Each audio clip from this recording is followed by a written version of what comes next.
আসসালামু আলাইকুম। লেস্টার থেকে হামজার ঘোষণা। হামজা এখন ভারত ম্যাচের আগে কিভাবে বাংলাদেশ একাদশ সাজাবে।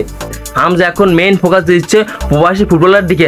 ফারহান আলী ওয়াহিদ, আবার কুইন সুলিমান, তারা বর্তমানে বাইরের প্রবাসী লিগগুলো খেলে, তারা এখন বাংলাদেশে যদি আসে আমাদের এই ফুটবলটা আরও শক্তিশালী হয়ে যাবে। এমনটা হচ্ছে হামজা। আর হামজা বর্তমানে প্রবাসী ফুটবলারদের নিয়ে অনেক কাজ করছে। দেখুন জাহান হাকিম, তিনি ভাই এশটাকে ভালো খেলে।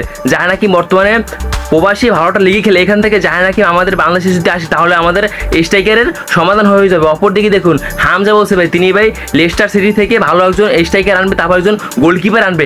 এই প্রবাসী ফুটবলার ছাড়া আমাদের বাংলাদেশের ডিফেন্স, মিডফিল্ডার, স্ট্রাইকার, গোলকিপার সমাধান করা একেবারে অসম্ভব। এখানে আমাদের এখন ভালো গোলকিপার লাগবে। বর্তমানে আমাদের মেইন সমস্যা হচ্ছে গোলকিপার। এখান থেকে আমাদের এখন মিতুল মার্মাকে বাদ দিয়ে বর্তমানে আমাদের বংশগত ফুটবলার সাইফ কিরালা, তিনি ভাই বর্তমানে ইংলিশ প্রিমিয়ার লিগে খেলে। তিনি বর্তমানে দারুণ খেলে গোলকিপার হিসেবে। তিনি দেখুন ভাই সাইফ কিরালা, তিনি ভাই 6 ফুট 5 ইঞ্চি একজন প্লেয়ার। এই 6 ফুট কিরালা আমাদের বাংলাদেশে যদি আসে তাহলে আমাদের গোলকিপার সমাধান একেবারে হয়ে যাবে। সাইফ কিরালা তিনি দারুণ খেলে থাকে গোলকিপার হয়ে, এবং তিনি বর্তমানে দারুণ ফর্মে আছে। আর হামজা চৌধুরী বর্তমানে বাইরের যত প্রবাসী ফুটবলার আছে তাদের এখন এক করার চেষ্টা আছে, এমনটা বলছে হামজা চৌধুরী। আর দেখুন জিদান মিয়া, নীল আহমেদ, তারা বর্তমানে বাইরের লিগে খেলতেছে। তাদেরকে এখন কিভাবে আনা যায় ভারত ম্যাচের আগে বর্তমানে হামজা চৌধুরী পরিকল্পনা করতেছে। তিনি বাইরের প্রবাসী ফুটবলারদেরকে কীভাবে আমাদের বাংলাদেশে আনবে। আর দেখুন এখান থেকে আমাদের ফুটবলটাকে ধ্বংস করে দিচ্ছে বাহুভাবে। এখান থেকে তারা যদি ঘরে যদি বসে থাকে তাহলে তারা কীভাবে আসে। তারা যদি ঘরে বসে চিন্তা ভাবনা করে তাহলে এটা কখনো সম্ভব না।